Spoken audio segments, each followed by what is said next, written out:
আমি সমূহ ৰাইডঙ্গীয়া নাহৰতীয়া গাঁৱৰ যুৱক সংঘই অনাগত প্ৰায় 10 বছৰ ধৰি এই অনুষ্ঠানভাগত জড়িত হৈ আছোঁ আৰু প্ৰতিটো অনুষ্ঠানতে জন্মাষ্টমীত আমি শিশুসকলৰ কল্যাণৰ কাৰণে শিশু কল্যাণ দিৱস উদযাপন কৰোঁ, যিটো দিনৰ ভাগত বিভিন্ন কাৰ্যসূচীৰে অনুষ্ঠিত হৈছে।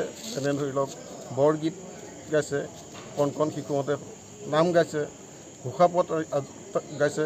এই বিভিন্ন ধৰণৰ তেখেতসকলৰ যিটো ধাৰ্মিক যিখিনি আমাৰ শংকৰদেৱ গুৰুজনাই সৃষ্টি কৰিছে, সকলোখিনি ইয়াত ধুনীয়াকৈ প্ৰদৰ্শন কৰিছে আৰু তেওঁলোকে এটা ধুনীয়া পৰিৱেশেৰে আজি দিনটোৰ যিটো কাৰ্যসূচী শিশু কল্যাণ দিৱসটো উদযাপন কৰা হৈছে জন্মাষ্টমী উপলক্ষে। আৰু আজি সন্ধিয়াৰ পৰা আমাৰ ভাগৱত পাঠ ইতিমধ্যে হৈ আছে আৰু ভাগৱত পাঠৰ অন্তত নাম প্ৰসংগ আৰম্ভ হ'ব।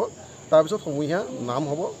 নামৰ অন্তত আইসকলৰ দ্বাৰা মুকলি দিহানাম অনুষ্ঠিত হ'ব। তাৰ পাছতে আমাৰ জন্মাষ্টমী কাৰ্যসূচীভাগ অন্ত পৰিব।